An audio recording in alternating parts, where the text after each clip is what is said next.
जय भीम, नमो बुद्धाय. स्वागत आहे भिक्खू ज्ञान ज्योती यूट्यूब चॅनल मध्ये. जर तुम्ही सुद्धा आपल्या चॅनलवर नवीन आला असाल तर चॅनलला सबस्क्राईब करा, व्हिडिओला लाईक करा आणि व्हिडिओ शेअर करायला विसरू नका. संपूर्ण व्हिडिओ पाहून आपले पुण्य संचित करा.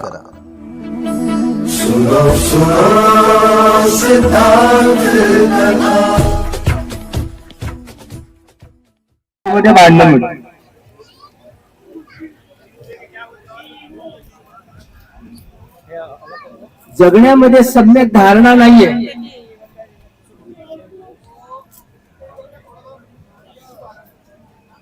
ही सम्यक जीवन पद्धत म्हणतो ना, माणसाला शोभेशी अशी धम्म जीवन पद्धत. हे जगणं ज्या नियमांच्या आधारावर रेखांकित केलं जातं त्या नियमांच्या आधारावर जगता यायला हवं, त्या नियमांच्या आधारावर जगता यायला हवं. आपण नमो तसं जसं मनात येईल तसं जगतो. जगण्याचे जे नियम आहेत ना, तर त्या नियमानुसार आपल्याला जगता येत नाही. समाजी हो, ही आजीविका एवढी विषम आहे, एवढी मिथ्या आहे. जसं मनात येतं तसं वागतो आणि तसं जीवन जगतो, हसतो, अडकतो. मार आपल्याला फसवतो. माराला ओळखता येत नाही.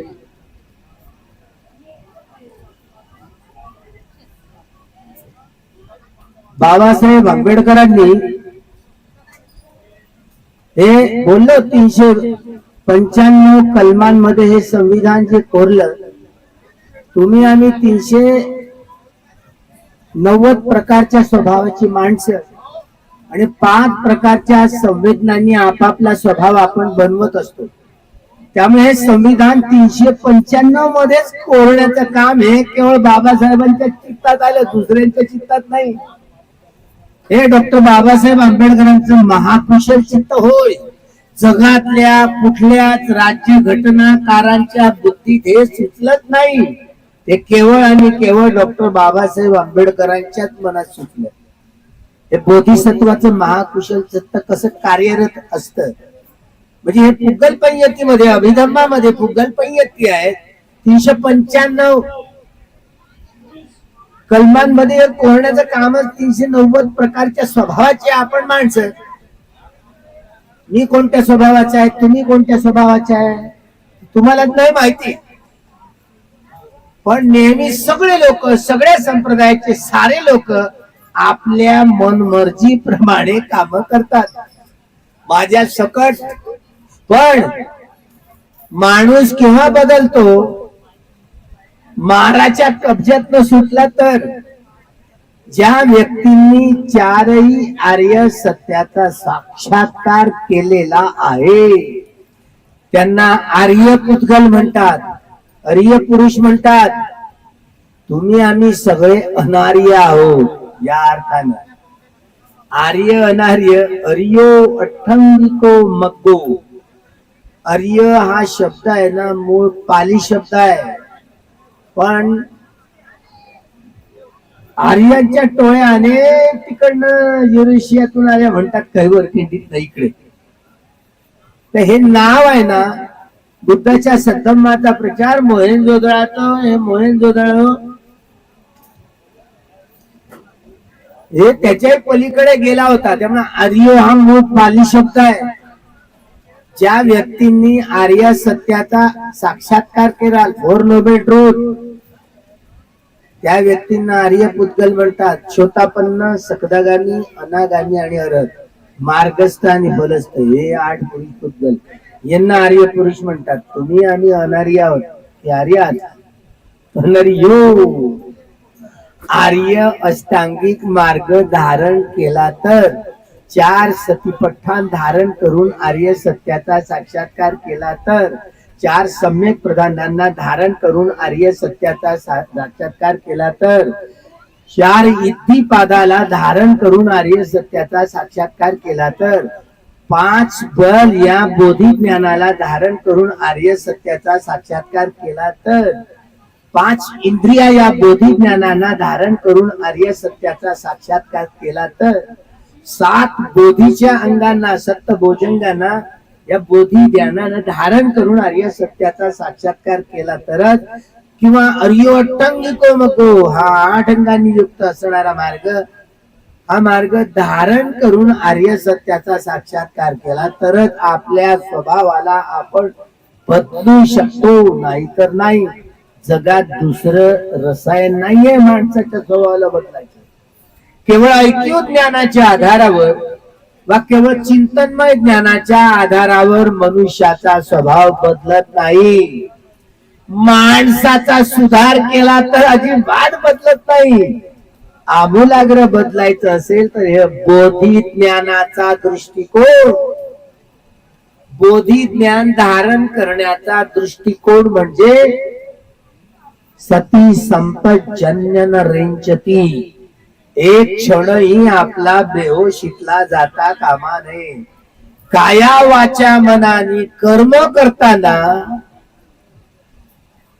सती संपजन्य न रेंची, वेदना सोडायच्या नाही. बाकी सगळं सुटलं तरी चालून जाईल. वेदनांचा अनित्य बोध सोडायचा नाही, वेदनांचा दुःख बोध सोडायचा नाही, वेदनांचा अनंत बोध सोडायचा नाही. यदा पर्याय पद्धती प्रज्ञेनं पाहता येणं हे जर तुम्हाला शिकता आलं तर हा दृष्टिकोन हा बुद्धाच्या सम्य दृष्टीचा एक पहिलं अंग आहे. आपण जेव्हा कशा पद्धतीने काम करतो, ऐक्य ज्ञानाच्या आधारावर, श्रुतमय ज्ञानाच्या आधारावर, चिंतनमय ज्ञानाच्या आधारावर, आपल्या स्वभावाच्या आधारावर आपण आपलं मूल्यांकन करतो. आपल्या बुद्ध्यांकाच्या आधारावर आपण संश्लेषण, विश्लेषण, विघटन, विभाजन करण्याचा प्रयत्न करतो. शुद्ध चित्ताने नाही काम करता येत आपल्याला. प्युअर माइंड, ज्याला वीत रागी, वीत द्वेषी, वीत मोही चित्त, क्षणाक्षणाला सती संपजन्यामध्ये रमण करणारी व्यक्ती वेदनांचा अनित्य लक्षण, दुःख लक्षण, अनंत लक्षणामध्ये रमण करत जेव्हा काम करते ते नितांत निर्मळ चित्त असतं. अनासक्ती, निरासक्ती भरलेली असते. ते प्युअर माइंड असतं. हे शुद्ध चित्ताने आपल्याला कर्म करता आली.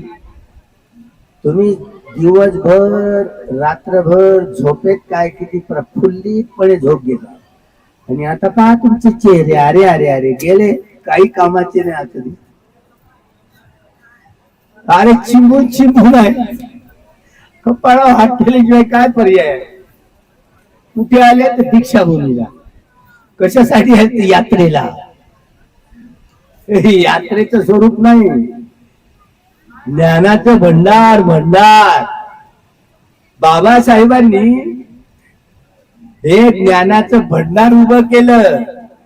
इथून जो जो व्यक्ती दीक्षा घेऊन जाईल त्याच्या जीवनात तो माणूस म्हणून त्याची सजावट करेल.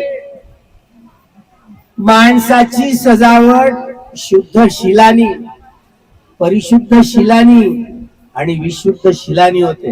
हे शीलरूपी सौंदर्याची स्थापना.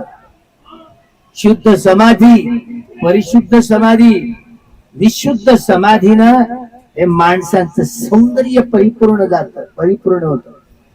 शुद्ध प्रज्ञा, परिशुद्ध प्रज्ञा आणि विशुद्ध प्रज्ञा या प्रज्ञेच्या या बलामुळं हे माणसाचं सौंदर्य फुलवलं जातं, फळवलं जातं. माणूस जेव्हा शील शुद्ध समाधी शुद्ध प्रज्ञा धारण करून या बोधी ज्ञानात धारण करून आर्य सत्याचा साक्षात्कार करेल तो माणूस बदलला. याला म्हणतात रिव्होल्युशन.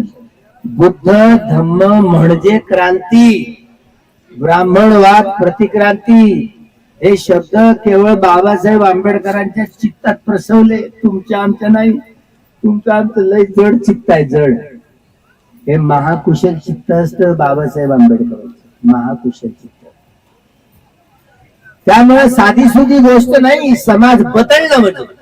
बाबासाहेबांनी ही दीक्षाभूमी यासाठी उभी केली, माणसाचा आमूलाग्र बदल व्हावा, माणसाला शोभून दिसेल असं सौंदर्य त्यामध्ये परिपूर्ण धम्म सौंदर्य स्थापित व्हायला हवं. कसलं काय धम्म सौंदर्य असतं तेव्हा आमच्या माता भगिनी हे तेव्हा कपाळाला कुंकू, कानातली कापस, बिर्या, नाकातले नथनी, मुखडे, गळ्यातले पोल, बाऊतले बाऊटे, हातातल्या बांगड्या फाटल्या, पायातल्या जोडव्या आणि पट्ट्या हे टाकतायत. हे सौंदर्य आहे म्हणतात. नाही आहे, हे मनू मानगुटीवर येऊन बसलाय. अजूनही 68 वर्ष झाले तरी हे गुलामी गेली नाही मनूची. फक्त बॉटल बदलली, रंग बदलला, काळ्याची पांढरी गडचोळी आली. काय कामाची आहे का? आमूलाग्र बदल, माणसाच्या स्वभावामध्ये आमूलाग्र बदल होणं म्हणजे श्रद्धामूलक स्वभावाची व्यक्ती निर्माण होणं. ही व्यक्ती नेहमीच वीत रागी, वीत द्वेषी, वीत मोही होऊन काय वाचा मनाने कर्म करेल.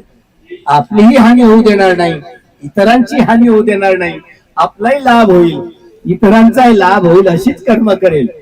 तशी कर्म तीच व्यक्ती करू शकते ज्या व्यक्तीने आर्य सत्याचा साक्षात्कार केलेला आहे. तुम्ही नाही. तुम्ही लय खतरनाक काळ्या डोळ्याचा माणूस. तुम्ही हिंदू असा की बौद्ध असा की जैन असा की शीख असा की यहुदी असा की इसाई असा की मुस्लिम असा, ब्राह्मण असा की ब्राह्मण तर काय गोरे या वंशाचे की त्या वंशाचे काहीच फरक नाही पडत. तुम्ही म्हणून तेरी मेरीवर उठता, तू नाही नाही, हात घाईवर येते, आमरी तुमरीवर उठता. थोडं काही झालं अरे अरे काही गेलं कामात. शुद्ध चित्ताने आपल्याला कर्मच करता यायता आलीच नाही तर कसं जगता येईल? शुद्ध जीवन पद्धती आहे हे. एवढं शुद्ध होत, एवढं शुद्ध होत. वाचता वाचता अट्टकथांमध्ये शरीर, तथागतांचं शरीर शुद्ध झालं ना, मनही शुद्ध झालं, शरीरही शुद्ध झालं, तर तथागताच्या डोळ्यातला चिपळ ना, आपला कसा घाण वास येतो चिपळाचा, तथागतांच्या चिपळाचा घाण नाही वास. तथागताच्या कानातला मळ त्याचा घाण दुर्गंध नाहीये. तथागतांच्या शेंबळाचा दुर्गंध नाहीये. तथागतांचा थुंक्याचा दुर्गंध नाही, त्याच्या मूत्राचाही सुगंध आहे आणि संडासचा पण सुगंध आहे. हे आहे बरे आता खरंच आहे. त्यामुळं ही जी निगेटिव्हिटी आहे, ही जी नकारात्मकता आहे, बाबासाहेबांच्या या पद कमलांनी ही भूमी कशी पवित्र झाली. बुद्धां शरणं गच्छामि, धम्मां शरणं गच्छामि, संघां शरणं गच्छामि. तीनही शरणाचा निनाद झाला. निनाद या भूमीवर एका सुरात सगळ्या लोकांनी बाबासाहेबांच्या उपस्थितीत 3 शरण आणि 5 सील ग्रहण केले. गिटकून नाही टाकले, ग्रहण केले, अनुसरले नाही. फक्त ग्रहण केले, अनुसरले नाही ना. अनुसरण केव्हा होईल? व्यक्ती आर्य सत्याचा साक्षात्कार ज्या व्यक्तींनी केलेला आहे त्यांनी अनुसरलेला आहे. तुम्ही आम्ही प्रयत्न करत आहोत. फक्त तुम्ही आम्ही पाहता पाहता कसे खोटं बोलू ना, माझ्या सतत काही सांगता येत नाही. विचार करा बरं, आपल्यात आपण स्वतः म्हणजे समज आपण काय आहे ते आपल्यापासून काय लपवून ठेवू शकतो आपण? ऐकण्यासाठी खूप चांगलं असतं.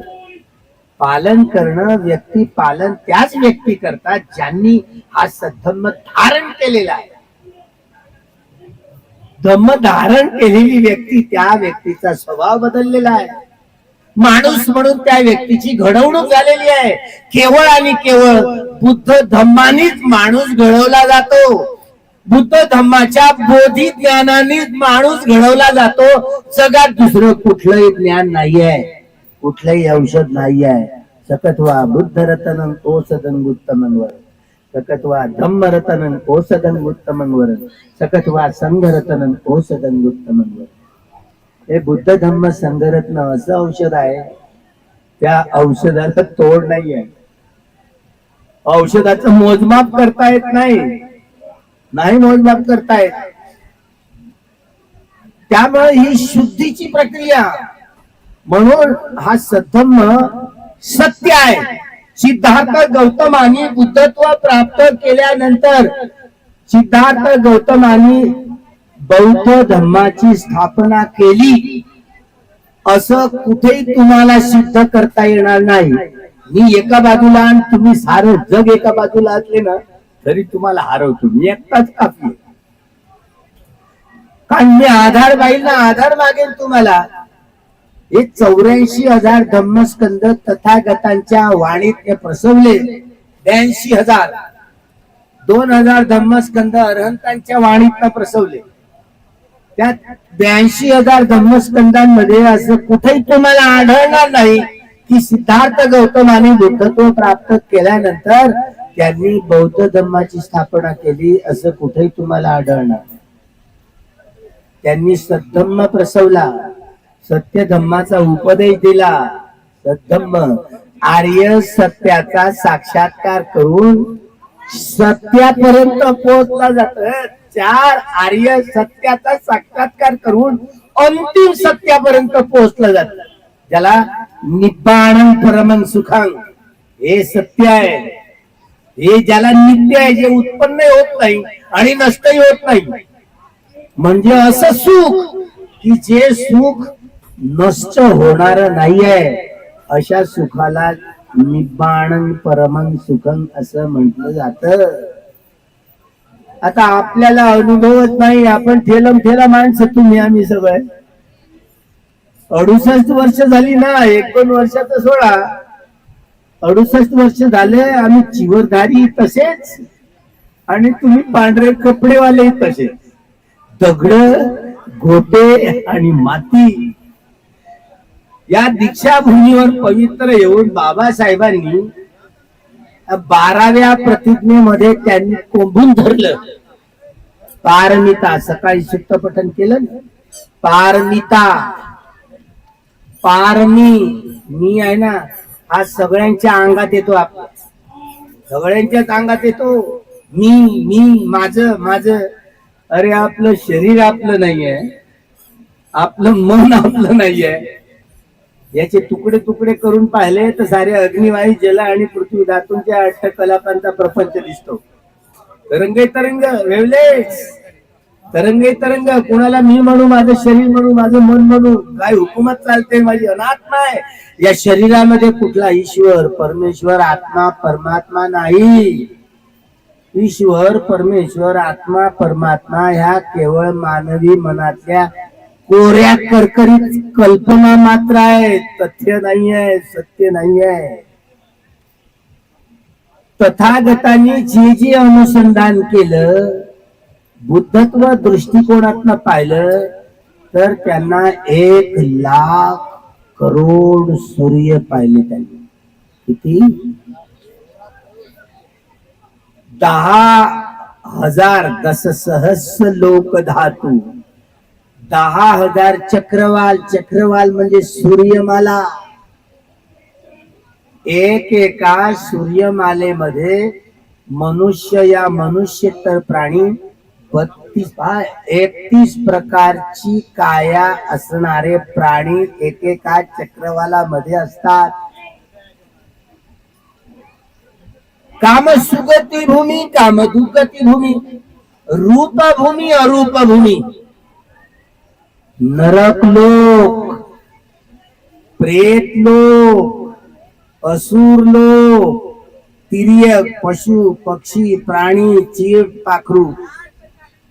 शेंडीवाल्यांना जानववाल्यांना याच्यातलं धडई आणि बुडई समजत नाही.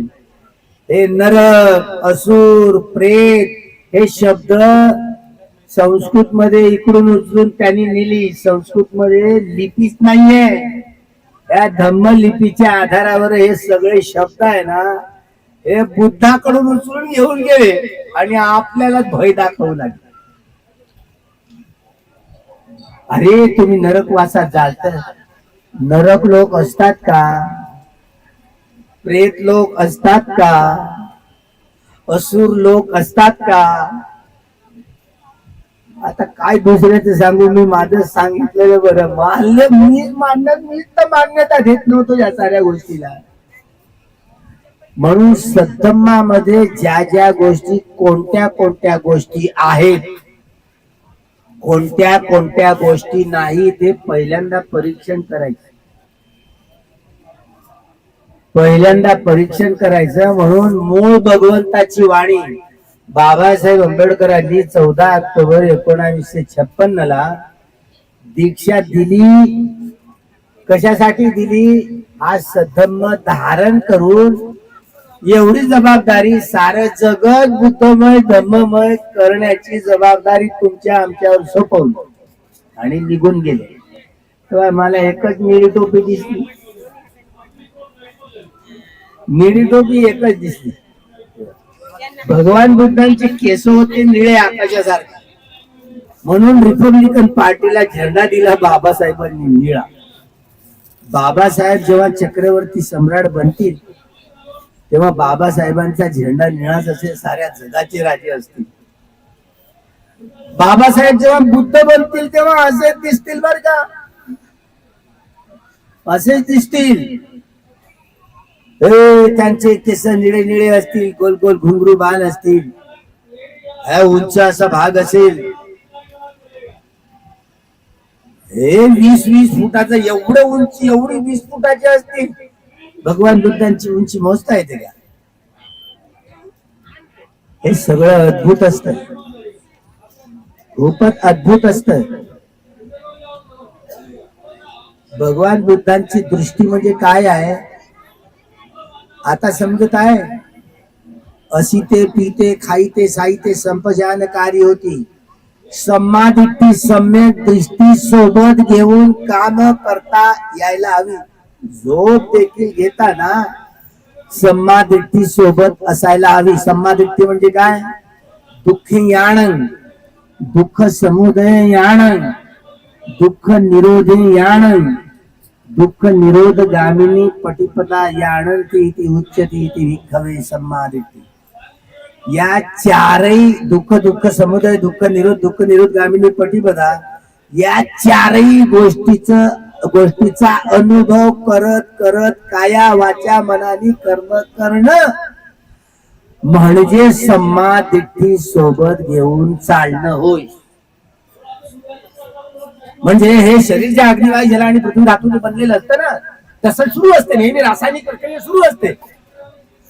पण मन आहे ना या शरीरात, मन आहे मन. आणि हा एवढ्या वेळ बसलं, दुखून आलं शरीर, माझं शरीर दुखलं. वेदना हा शरीराचा भाग नाहीये, मनाचा भाग आहे. अनुभवन करणाऱ्या मनाच्या स्कंदाला वेदना म्हणतात, शरीराचा भाग नाहीये. कुठलीही वेदना आहे ना, तथागतांनी या 10,000 चक्रवालातल्या सगळ्या प्राण्यांचा अनुभव या 3.5 हाताच्या कायेमध्ये केला, विपश्यना करून केला. असे एवढे मोठे प्राणी आहेत. नवनवीन बाजारात मशीन झाल्या, उपकरणं आली, सारे शरीराचं स्कॅन होत, अंग प्रत्यंग दिसायला लागतं आपलं. जर ध्यान केलं ना, सारा हड्डींचा सापळा दिसतो, अंग प्रत्यंग दिसत. नव्हे, प्रकृतीतला जेवढा हिस्सा आहे ना, हे सारं बाहेर जे आहे ते आतमध्ये भरलेलं आहे, जे आत आहे ते बाहेर आहे. याचा अनुभव तथागतांनी केला. बोधी ज्ञान धारण करून, बुद्धत्व प्राप्त करून निसर्गाशी एवढे समरूप झाले, एवढे समरूप झाले. निसर्गा थांब. तर निसर्गाला थांबवण्याची ताकद बुद्धामध्ये आहे. तुमच्यामध्ये आहे का? हे बल 10 बल तनुजं बोधीचे पियंगमान. 10 बलांनी युक्त होते, 10 बल. सम्राट अशोक 14 ऑक्टोबर 1956 ला बाबासाहेबांनी दीक्षा दिली. लोक अजूनही झगड्यात घुसमुल आहेत बरं, घुसून विजयादशमी की दसरा आला, विजयादशमी की 14 ऑक्टोबर. इंग्रजांचं कॅलेंडर तुम्ही काय पायाभूत समजताय? दरवर्षी बुद्ध जयंती कोणत्या तारखेला येते? बदलते. तो वैशाख पौर्णिमेला काय तारखेवर तुम्ही जयंती करत बुद्धांची?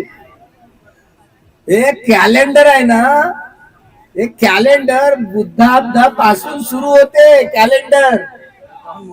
त्यामुळे तुम्ही लोक इंग्रजी कॅलेंडर वरती विसंबून राहायचं नाही. Buddhist calendar. आता इंग्रजांनी राज्य केलं, कॅलेंडर जसंच्या तसं ठेवून निघून गेले, अजूनही तेच फॉलो करताय तुम्ही. कॅलेंडर हे प्रकृतीच्या नियमांशी एकदम जुळलेलं कॅलेंडर असायला हवं. हे बुद्धिस्ट कॅलेंडर नुसार चालता आलं आपल्याला. दरवर्षी बुद्ध जयंती वेगळ्या तारखांना येते. ज्या दिवशी सम्राट अशोकांनी धम्मदीक्षा घेतली होती तो दिवस म्हणजे विजयादशमीचा दिवस होता. याला धम्म विजय दिवस म्हणत. धम्म विजय म्हणजे 52 लाख. डॉक्टर राजेंद्र प्रसाद, भाषाविद, इतिहासज्ञ डॉक्टर राजेंद्र प्रसाद सिंह त्यांनी मोजमाप केलं. 52 लाख किलोमीटर एवढा मोठा परिसर, सम्राट अशोकाच्या कालखंडात एवढा मोठा नकाशा, जगात एवढा मोठा बुद्धिस्ट राजा कुठेच झाला नाही. जी इतिहासाची साधनं मिळतात ते 52 लाख किलोमीटर एवढी मोठी जमीन ऑक्युपाय केलेली, एवढं राज्य. त्यांच्या कालखंडात हे 84,000 महास्तूप उभे केले गेले. 8 महास्तूपात एक देवता लोकात, एक नाग लोकात होते. पण 84,000 धम्मस्कंदांच्या आधारावर 84,000 महास्तूपाची निर्मिती केली. आणि एकाच वेळेला या 84,000 महास्तूपांची पूजा करण्यात आली. भगवंतांच्या धातूंची प्रतिष्ठापना करून तो दिवस आपल्याला सापडला. पाटलीपुत्र मध्ये जिथे अशोकाराम, तिथे अभिलेखावर धम्मलिपीच्या अक्षरात असं लिहिलेलं आहे, 3ऱ्या महासंगायनानंतर मोगलीपुत्र तिश्य यांच्या आदेशावरून जिथे महाराष्ट्रात महाधम्म रक्षित हा यवन भिक्षू जो महाराष्ट्रामध्ये पाठवलाय, महादेव नावाचा अरहत स्थवीर महिषा मंडलामध्ये पाठवलाय पचमडीला. त्या 5 लेण्या बंद आहेत, त्या बुद्ध लेण्या आहेत. मी जाऊन आलो, धम्मलिपीतली अक्षर लिहून आहे. अरहत महादेव स्थवीर यांच्याकडून सम्राट अशोकाच्या पुत्राची महेंद्रची प्रवज्जा झाली होती. महेंद्र देखील त्या अरहत महादेव भिक्षूंबरोबर महिषा मंडलाला गेला. अरहत स्थवीर महादेव या भिक्षूंच्या उपस्थितीत त्या लेण्या बांधल्या गेल्या, बनवलेल्या गेल्या, असं धम्मलिपीच्या अक्षरात अशोकारामामध्ये लिहिलेलं आहे. त्याच अशोकारामाच्या अभिलेखात 84,000 महास्तूपांची पूजा एकाच वेळेला केली. तो दिवस म्हणजे कार्तिक अमावस्येचा दिवस होता. दीपदानोत्सव. तेलपजोतंग, तेलाचे दिवे प्रज्वलित करून पूजा करण्याचे संकेत.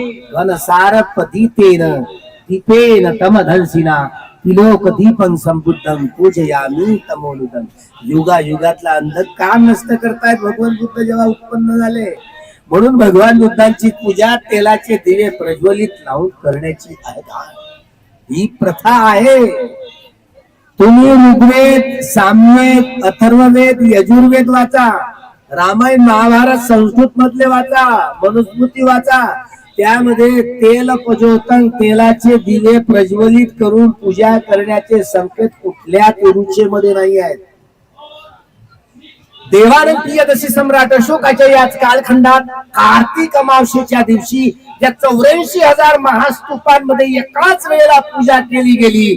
तो कार्तिक अमावस्येचा दिवस दीपदानोत्सव हे अशोकारामामध्ये धम्मलिपीत कोरलेला आहे. ज्या दिवशी सम्राट अशोकाची धम्म दीक्षा झाली तो दिवस म्हणजे धम्मविजय, विजयादशमीचा दिवस होता. हे बाबासाहेबांनी आठवण करून दिली धर्मांतराच्या वेळेला. आता हा दिवस बदलायचा नाही असं बोलले. नाही तर पंढरपूरला बुद्ध जयंतीच्या दिवशी दीक्षा देणार होते, ठरवलेली होती तारीख. पण पंढरपूरचे जड माथ्याचे लोक बाबासाहेबांना साथ दिली नाही. शेवटी इकडल्या नागपूरकरांच्या लोकांचा पुण्य उजाळलं आणि शेवटी बाबासाहेब आंबेडकरांनी याच पुण्यभूमीवर 14 ऑक्टोबरला विजयादशमीच्या दिवशी, आणि तुम्ही 14 तारीख की विजयादशमी 14 तारीख तुम्ही भांडण करता. तुम्ही आधार वाचा ना. धम्मलिपी अलीकडची नाही आहे, जुनी आहे. धम्मलिपीतली अशोकारामातली अक्षर पहा. ज्या दिवशी सम्राट अशोकाचा धम्म दीक्षा झाली तो दिवस म्हणजे विजयादशमी. बाबासाहेबांनी आठवण करून दिली म्हणून आता बदलायची नाही तारीख असं बोलले. त्यामुळं या इंग्रजी कॅलेंडरला महत्व देऊ नका. पाली कॅलेंडर जेव्हा आपली सत्ता येईल ना तर पाली कॅलेंडर निर्माण होईल. जसा दरवर्षी बुद्ध जयंतीची तारीख वेगवेगळी असते पण वैशाख पौर्णिमा असते. निसर्ग आपल्या नियमांनी चालू. पौर्णिमेच्या दिवशी जशी समुद्राला भरती येते, अमावस्येच्या दिवशी ओहोटी येते ना. एक चढाव उतार आपण प्रकृतीचा एक हिस्सा असल्यामुळं आपल्यावर तो साहजिक असा परिणाम पडतो. चढाव उतार येतात, निगेटिव्हिटी पॉझिटिव्हिटी असते. पण एखादा अर्हत पच्चेबुद्ध सम्यक संबुद्ध ज्या ज्या ठिकाणी जातात त्यांच्या पावलाने ती भूमी एवढी पुनीत झालेली असते, पवित्र झालेली असते. तिथली निगेटिव्हिटी त्यांनी हद्दपार केलेली असते. पॉझिटिव्हिटीच्या तरंगाने बहरलेलं असतं. तिथं करमत ना. तर दीक्षाभूमीवर बाबासाहेबांच्या तळपायाची धूळ आपल्या मस्तकाला लावण्यासाठी आले की नाही, तर हे जीवन बदलण्यासाठी माणूस म्हणून आपल्याला घडवता यायला हवं. आपली घडवणूक माणूस म्हणून व्हायला हवी. जरी तुम्ही आम्ही मनुष्य म्हणून जन्म घेतलाय तरी आपल्याला माणसासारखं जगता येत नाही, वागता येत नाही. सोडूनच माणूस म्हणून तेव्हाच जडणघडण झाली तर म्हणजे आर्य सत्याचा साक्षात्कार करूनच माणसाची जडणघडण केली जाते. हे सत्य बाबासाहेबांना समजण्यासाठी 35 वर्ष द्यावी लागली. 35 वर्ष केवळ आणि केवळ मानवी समाजाचं कल्याण केवळ आणि केवळ भगवान बुद्धाच्या सत्तमानेच होऊ शकतं. दुसरं औषध जगात नाही. म्हणून जगाला युद्धाची नाही रे बाबा. युद्धाने नेहमीच मनुष्य समाजाची हानी झाली, ग्लानी झाली, अधोपतन झालं. भगवान बुद्धांच्या सत्तमानेच जगाचं कल्याण होणार आहे. म्हणून जगाला युद्धाची नाही तर जगाला बुद्धाची गरज आहे. आता तुम्ही आम्ही जरी रेकॉर्डवर बुद्धिस्ट झालो तरी 1 शून्य अजून 1 आकडा यायचा आहे बघा. आता काय कराल? कोणी सांगतात बुद्धिस्ट लिहा, कोणी सांगतात महार लिहा, धर्मबौद्ध लिहा. काय काय पालापाचोळा करतात तुम्ही, तुमचं तुम्हाला ठाऊक. काय काय म्हणजे घटना आहे बलशाली. बौद्ध झालो तर आमच्या सवलती झाली तर बाबासाहेब बोलले सगळ्या सवलती माझ्या पोटाच्या खिशात आहे. तर बाबासाहेबांना केवढा कॉन्फिडन्स होता. आणि एवढे लोक असून तुम्हाला कॉन्फिडन्स नाही. ऊसाच्या पोटी काहून जन्माला आले तुम्ही पापी लोक, काय कराल? पापी नाही तर काय म्हणू. बाबासाहेबांच्या एवढ्याच्या एवढ्या संघटनाची सारी माती करून टाकली तुम्ही. आता तुम्ही नाही तर कोण म्हणू? काय बामणं म्हणू? म्हणजे अन्याय करणाऱ्यापेक्षा अन्याय सहन करणारा जास्त दोषी असतो आहे ना. अन्याय करणाऱ्यापेक्षा अन्याय सहन करणारा जास्त दोषी. आता बाबासाहेबांनी या संघटना समतामूलक समाज निर्माण करण्यासाठी जगातल्या साऱ्या राजकीय पार्ट्यांच्या घटना पहा. हे निळी टोपी दिसते म्हणून काही गोष्ट आठवली का? आणि रिपब्लिकन पार्टीची घटना पहा. हे संविधानामध्ये जे दिलेलं प्रियंबल ही मानवी मूल्याची तत्व आहेत. न्याय, स्वातंत्र्य, समता आणि बंधुभाव. लोक अजूनही आमचा नरेंद्र मोदी या देशाचा प्राईम मिनिस्टर तिरंगा म्हणतो. लाज वाटत नाही त्याला. तिरंगा म्हणतो. तिरंगा म्हणणं हे असंवैधानिक आहे, लक्षात ठेवा. हा चौथा रंग गायबच करून टाकतात. हे निळ्या रंगाचं धम्मचक्र दिसतं की नाही? हे तुमची संसद आहे. आंधळी लंगडी बहिरेतीला मारलाय लखवाती झाली मुकी. आता या लोकसभेत राज्यसभेत या धम्मचक्राची चर्चा झाली नाही अजून.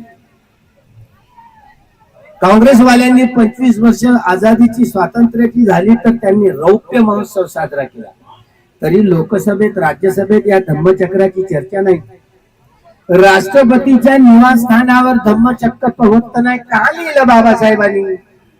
घटना दत्त स्टेट सोशलिझम, घटना दत्त राज्य समाजवाद, बुद्धांचा हा विचार स्थापित करण्याचा प्रयत्न बाबासाहेबांनीच केला. हे महाकुशल चित्त काम करतं बाबासाहेब आंबेडकर. म्हणून धम्मचक्र पवत्त नाही निवासस्थानावर राष्ट्रपतीच्या लिहिलं. वारंवार राष्ट्रपतीला स्मरण झालं पाहिजे. धम्मचक्र पवत्तनाय पहा शब्द वापरलाय. धम्मचक्र पवत्तन हे बुद्ध करू शकतात.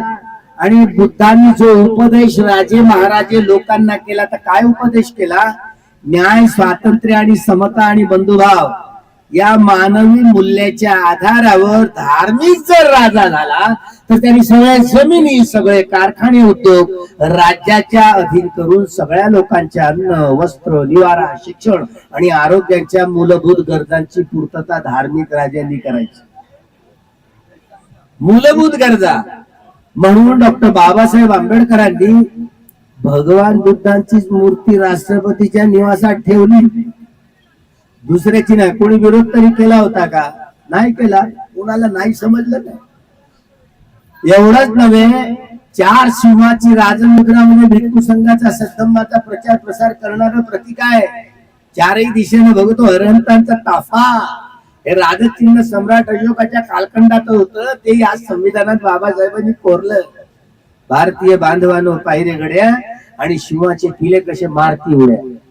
इंडिया या देशाचं नाव इंडिया पहिलंच कलम आहे. इंडिया दॅट मीन्स भारत, म्हणून आपण भारतीय म्हणतो. मोहन भागवतांना लाज वाटत नाही का हिंदुस्थान म्हणायला? हे हिंदुस्थान या देशाला म्हणणं म्हणजे असंवैधानिक आहे, बेकायदेशीर आहे. आम्ही असतो तर मामाजीला काळ्या पाण्यावर पाठवून टाकलं असतं. देवेंद्र आमचा सारा त्याला काळ्या पाण्यावर पाठवून टाकलं असतं. हिंदुस्थान म्हणणं हे असंवैधानिक आहे. आता कोण सांगेल, पण हातात त्यांच्या सत्ता आहे. आता काय करणार? म्हणजे सुप्रीम कोर्टाकडून न्याय मिळण्याची गॅरंटी राहिलेली नाहीये. आमची ही समता सैनिक दलाची केस महाराष्ट्रात ऍडव्होकेट स्मिता कांबळे हायकोर्टात काम करते. रिट पिटिशन इलेक्शन म्हणजे या देशाचं संविधान अजूनही कलम 61A या अनुसार या देशाच्या निवडणुका ह्या मतपत्रिकेवरच घ्याव्या, बॅलेट पेपरवरच घ्याव्या असा कायदा आहे. पण शेडीवाले, हे जानवाले सरकार अगोदर विरोध केला होता अडवाणी सकट. आता मात्र वापर करून घेत आहेत. तुम्ही कुठेही बटन दाबा, चालली कमळाबाईवर. तो अखिलेश यादव वेळा बोंबा ठोकायचा, त्याची माणसं सायकलवर मारायची, सरळ कमळाच्या फुलावर. अरे मशीन बिघडली असती तर दुसऱ्या चिन्हावर जायला हवं नाही, तर तिथे कमळाबाईवरच कसं जात? निवडणूक आयोगाला किती लोकांनी विचारलं? या निवडणूक आयोगाने 5 करोड लोक वरून आकाशात ब्रह्मदेवाकडून उसने घेतले मत, आणि हे बीजेपीच्या 79 खासदारांना वाटलं, त्यांना निवडून दिलं. केस दायर आहे सुप्रीम कोर्टात. मात्र महाराष्ट्रातली ऍडव्होकेट स्मिता कांबळेंनी समता सैनिक दलाच्या वतीनं टाकलेली केस आमच्या भूषण गवईनं रिजेक्ट केली आहे. भूषण गवईला अक्कल आहे की नाही काय होणार? आपले दात आणि आपले गोठ असा निकाल दिला सुप्रीम कोर्टात. अरे अरे अरे हे तर केस रिजेक्ट केली. म्हणजे निवडणूक आयोगाने हे 5 करोड मत कुठलं आणलं? नाही, मी नाही उत्तर देणार म्हणजे तुम्हाला. कुणाला देईल? म्हणजे काय घरची खेती आहे का निवडणूक आयोग? म्हणजे एवढंच नव्हे तर सुरुवातीला या देशाचा जो सरन्यायाधीश चंद्रचूड घटनेच्या 128 या कलमानुसार त्यांच्याकडे एवढे मोठे अधिकार असतात बघा. जर लोकसभेनं राज्यसभेनं या घटनेच्या मूलभूत अधिकाराला दगा देतील, उपच्छेद करतील असे जे कायदे जर समजा पास केले तर सुप्रीम कोर्ट धक्का देऊ शकतो, बजावून सांगू शकतो हे घटनेच्या मूलभूत हक्कांना धक्का देणारे आहेत. हे बिल तुम्ही मागे घ्या. जर सरकार ऐकलं नाही तर युवन सरकार ऐकलं नाही तर बडतर्फ करण्याचे अधिकार देखील सुप्रीम कोर्टात आहेत. पण दम पाहिजे ना चंद्रचूडा, दम पाहिजे ना. आता तर त्याच्या बायकोनी मांडलाय गणपती. नरेंद्र मोदीला माहिती झालं तो मी येतोच म्हटला. सगळ्यांनी प्रोटोकॉल तोडून टाकले.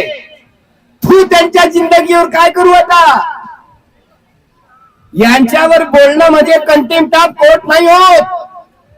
सुप्रीम कोर्ट आणि या देशातला प्राईम मिनिस्टर हे सगळे प्रोटोकॉल तोडत असतील तर असे घटनेची पायमल्ली करणारे प्राईम मिनिस्टर आम्हाला नको. आमचा आम्ही पाहून घेऊ.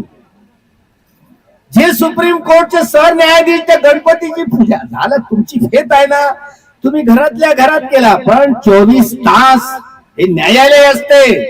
त्यांचा निवास म्हणजे न्यायालय असते सुप्रीम कोर्टाचं. त्यामुळे त्यात प्राईम मिनिस्टर त्या घरगुती कामात दखल देऊ शकत नाही. सुप्रीम कोर्टाने प्रोटोकॉल नीती नियम तोडले आणि प्राईम मिनिस्टर कोण सजा देणार आहे? It's a problem of contempt of constitution. हा घटनेचा अवमान आहे. कोण बोलणार आहे?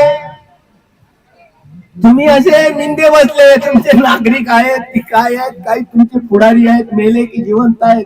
काय सांगू? मला हे बोलावं लागेल.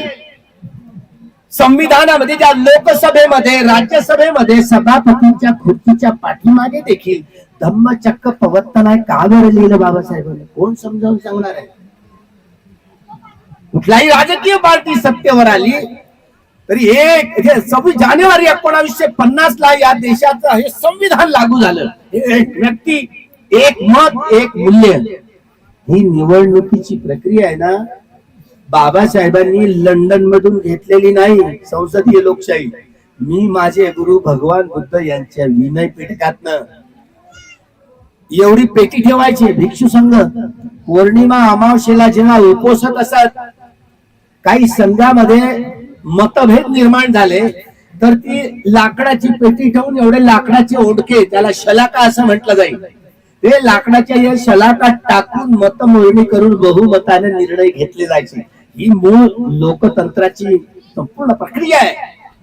बाबासाहेबांनी हा मनुस्मृतीचा हा कायदा जाळून टाकून भगवान बुद्धांची प्रजासत्ताक लोकशाही या देशाला बहाल केली. आणि हे शेंडीवाल्यांच्या पोटात दुखणं भरलं म्हणून ते या लोकशाहीची धज्जिया उडवण्याचं काम ते स्वतः करत आहेत. त्यांना कोण सजा देणार आहे? कोण सजा देणार आहे? कोण बोलणार नाही? हे बोलणं म्हणजे कंटेम्प्ट ऑफ कोर्ट होत नाही. त्यांना सल्ला देणंही होत नाही तर त्यांना इशारा करणं होते. हे तुम्ही निर्णय तोडले, तुम्हाला कोण देणार आहे समजून? तुम्ही पुन्हा प्रोटोकॉल तोडू नका. तुमचे नीती नियम तुम्ही तोडू नका. ही किमया भगवान बुद्धांच्या या विनय पीठकामधली आहे. एक मोठा भिक्षू लहान भिक्षूंकडे येऊन पाती मोक्षाच्या दिवशी माझ्या कायावाच्या मनाने काही दोष घडले असतील पण ते सांगा तुम्ही. ही शुद्धीची परिशुद्धीची विशुद्धीची प्रक्रिया असते. त्यामुळे एक एक गोष्ट 3-3 दाव वटवून घ्यावी लागते गुन्हेगारांकडून देखील.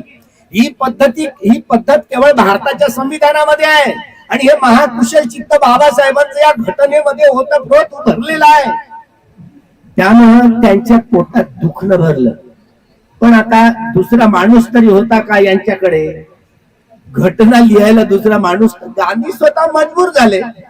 स्वतः पंडित नेहरूला एवढं हडकलं, हे पंडित, होय जवाहरलाल, बॅरिस्टर आंबेडकर तुमच्या मंत्रिमंडळात आहेत का? आता त्यांचं नाव नव्हतं बरं. बॅरिस्टर आंबेडकरांसारखा हुशार माणूस नाही रे. त्यांच्या बुद्धीचा वापर तुम्ही हे चांगलं करण्यासाठी वापर करा. जगजीवन रामचं नाव होतं, पण बाबासाहेबांचं नाव होतं. शेवटी कायदे मंत्री बाबासाहेबांना वाटत होतं माझ्या हातात नियोजन खातं असावी, चाबी असते नियोजन. पण नरेंद्र मोदी जेव्हा प्राईम मिनिस्टर झाले तेव्हा नियोजन आयोग रद्द करून नीती आयोग सुरू केला, अडाणी अंबानीचं भलं करण्यासाठी. सगळं प्रायव्हेट एजन्सी एवढं झकास करून टाकलं. आरक्षणाची बोंबाबोंब, घटनेची 102वी दुरुस्ती केली. राज्य सरकारांना आरक्षण देण्याचा अधिकारच नाकारला 102व्या घटना दुरुस्तीनुसार. आणि महाराष्ट्रात जरांगे पाटलांनी मराठ्याचं आंदोलन सुरू केलं. घटनेचा ज्यावेळेला सुप्रीम कोर्टाच्या 50% वर हे आरक्षण जाऊ नये, स्वतः हे सगळे प्रोटोकॉल स्वतःच तोडले. उलट महाराष्ट्रात मराठ्यांचं आंदोलन सुरू लागलं. सगळ्यात एकही आमदार विरोधात गेला नाही, एकमतानं पास झालं. सुप्रीम कोर्टात मान्य होईल तेव्हा की नाही. उलट आता मात्र हे सगळे लोक आमच्या मोहऱ्याला भूषण गवईंना सामोरे करून अनुसूचित जाती जमातीसाठी त्याचे आरक्षण मुळावरच गोठवण्याचं हे षडयंत्र सरकारकडून, सुप्रीम कोर्टाच्या न्यायाकडून नरेंद्र मोदींनी करवून घेतलं. हे षडयंत्र एवढं आहे, पहिल्यांदाच ओबीसींना 52% लोकांना 52% आरक्षण द्या या मागणीसाठी बुद्धिस्ट लोक मैदानात उतरले. ओबीसी नव्हते, त्यांच्यावर ज्या ओबीसींना 8 लाखाच्या वर ज्यांचं उत्पन्न आहे त्यांना याची सवलत मिळणार नाही. क्रिमी लेअर, हे दुधावरची साय असते ना, क्रिमी लेअर, ज्यांचं 8 लाखांचं उत्पन्न, 8 लाखापेक्षा जास्त, तर त्यांना या सवलती मिळणार नाही. त्यामध्ये या सीताबर्डीमध्ये आम्ही लोक होतो. त्यावेळेला नागेश चौधरी, नितीन चौधरी, ही श्याम मानव, यामिनी चौधरी, एवढे माणसं होते ओबीसीचे. मोर्चात आपलेच सगळे क्रिमी लेअर हे 8 बाद रद्द करावी म्हणून. आता आमच्या भूषण गवईनी मागली हे अनुसूचित जाती जमातीवर देखील हा क्रिमी लेअर लावावा. आता ठीक आहे, 8 लाखापेक्षा कमी लावतील. हे भूषण गवईची पोरं फक्त आता लागतील, समोरची पिढी बर्बाद होईल त्याचं त्याला ठाऊक नाही. कुठे बुद्धी शेण काय साठी जाते, कुठे जाते काय सांगू. आता आपल्या माणसांकडून हे सगळं जातीयवादी सरकार किती घाण घाण काम करून घेते.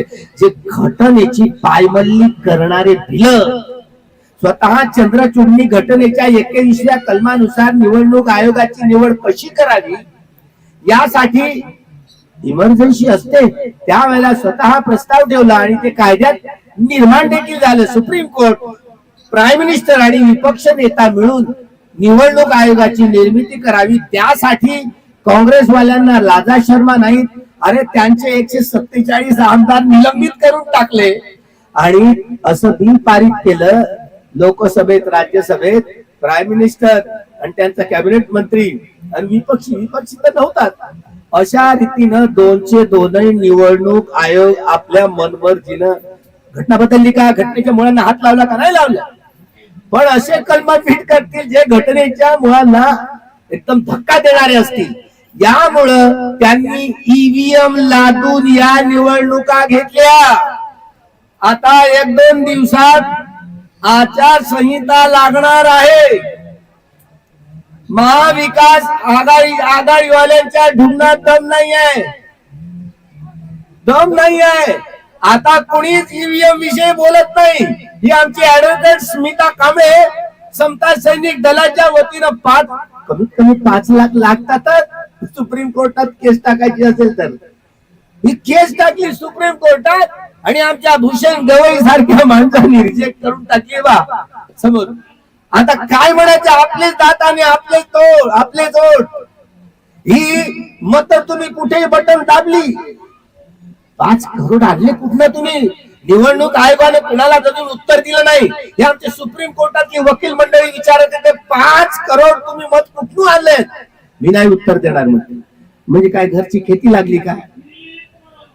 हे जनता या देशातलं ती ही रीट पिटिशन, तेव्हा हे ऍडव्होकेट स्मिता कांबळे इथे झाले बघा, यांनी केस ही रीट पिटिशन टाकली आणि परवा रिजेक्ट केली.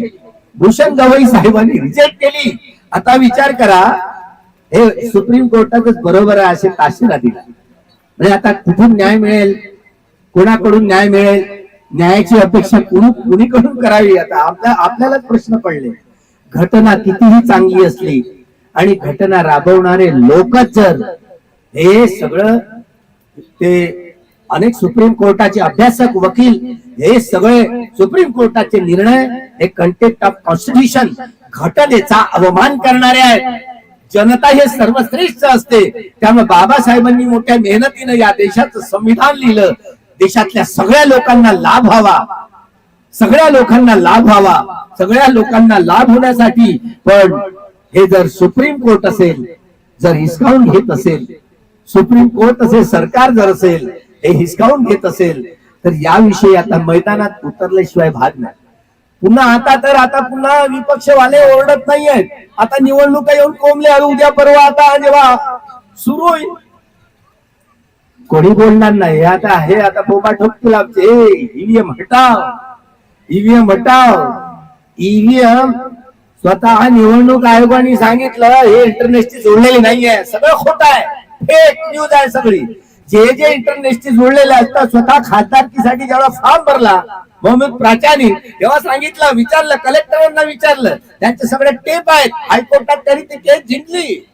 हे ह्या संपूर्ण निवडणूक प्रक्रियेमध्ये हे ईव्हीएमशी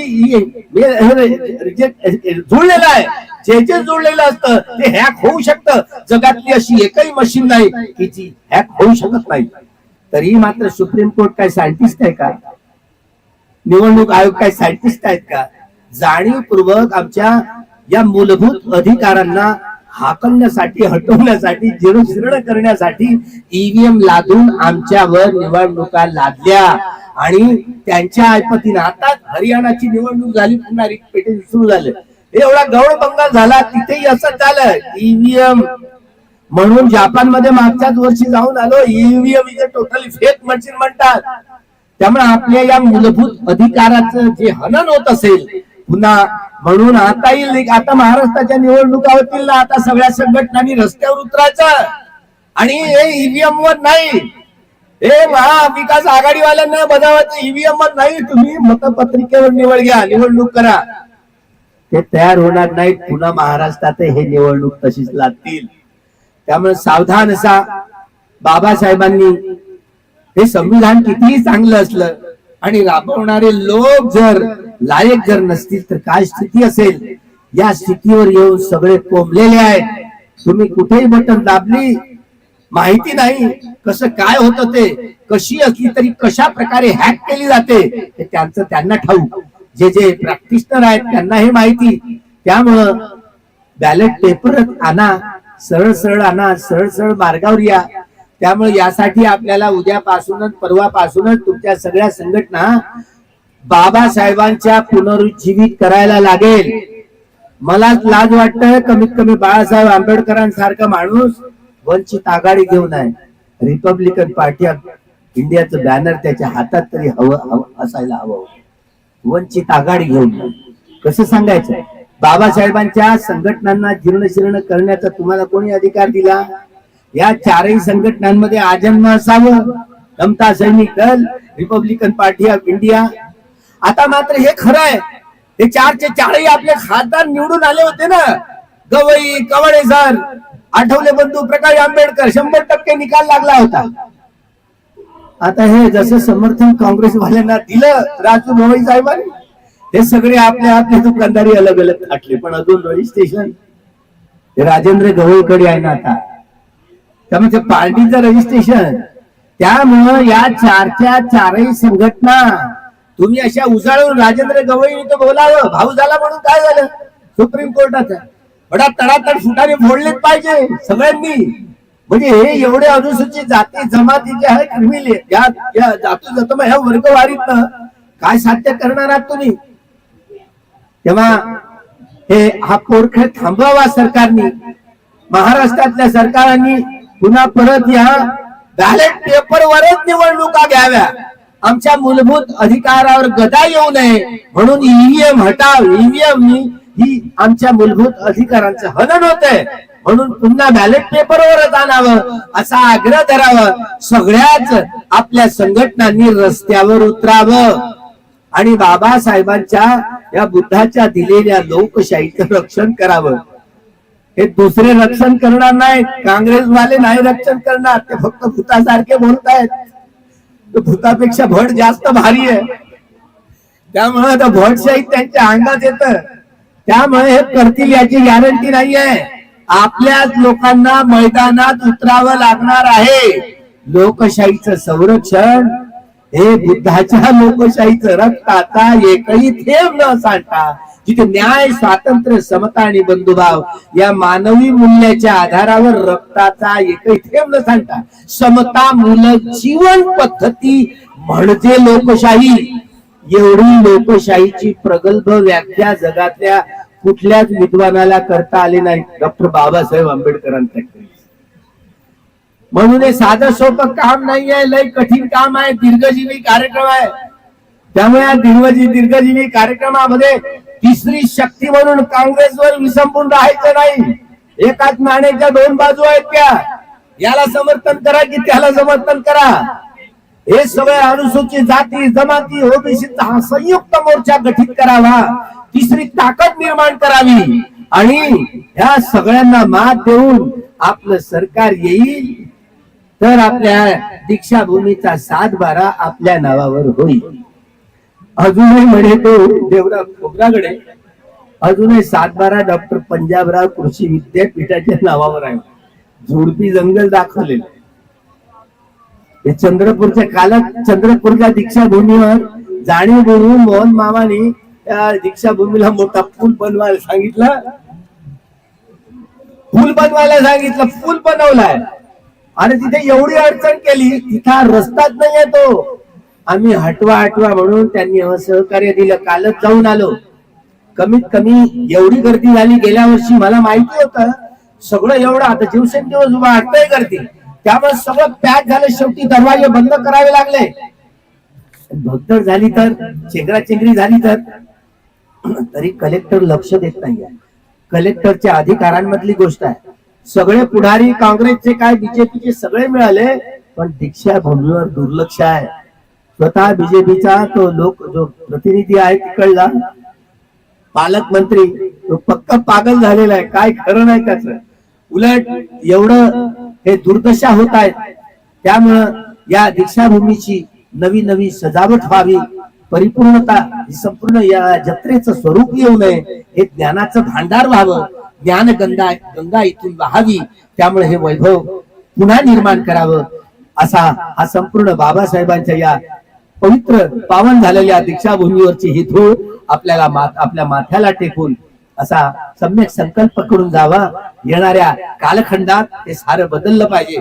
बाबासाहेबांच्या मातृ संघटनांचं पुनरुज्जीवन झालं पाहिजे. एकेका गावात वस्तीत मौल्यात चारही संघटनांचं त्याच पुनरुज्जीवन करायचं. एकाच बोर्डावर 4 संघटनांची नावं लिहूनच टाकायची बाबासाहेबांच्या.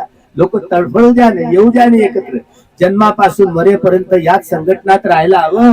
पुन्हा 4थी संघटना 5वी संघटना कळायला नको. बाबासाहेबांच्या संघटनांना विसर्जित करण्याचे तुम्हाला कोणी अधिकार दिलेले आहेत?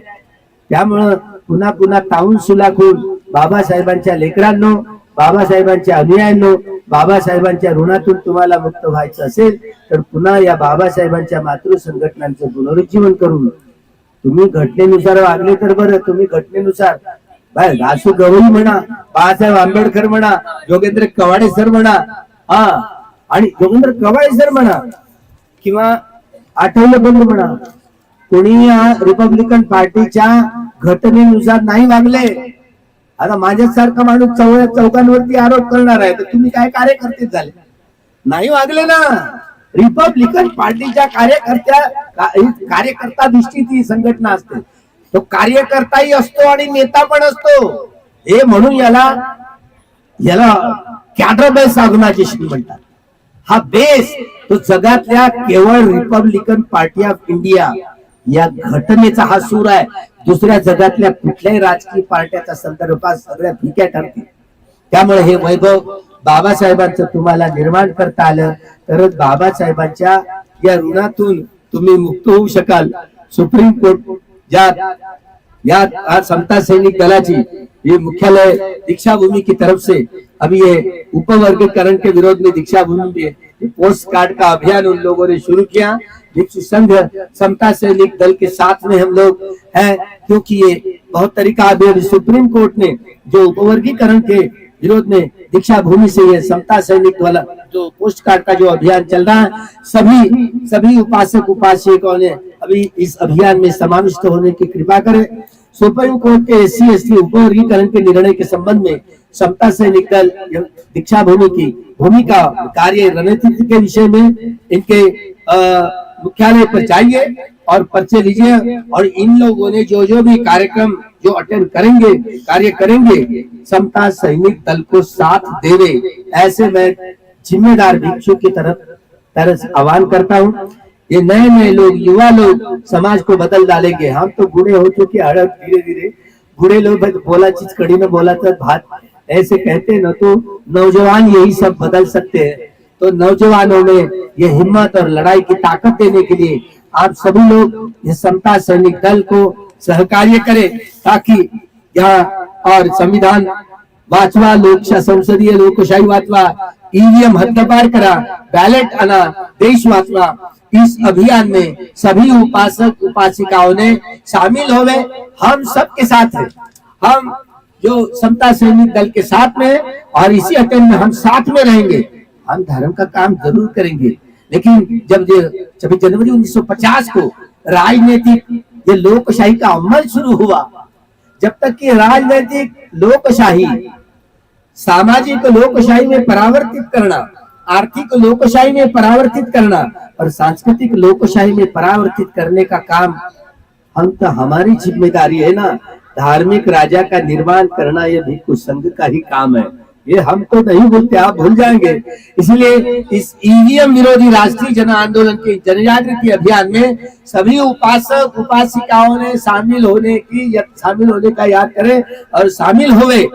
इसीलिए यह EVM हटाओ, हदपार करा, बैलेट आना, देश वाचवा, इस आंदोलन में सभी उपासक उपासिकाओं ने शामिल होवे, ऐसे मैं सबको आह्वान करता हूँ. और यहीं पर इन शब्दों को विराम देता हूँ. 10 मिनट के बाद आएंगे. भवतु सब्ब मंगलम, भवतु सब्ब मंगलम, भवतु सब्ब मंगलम.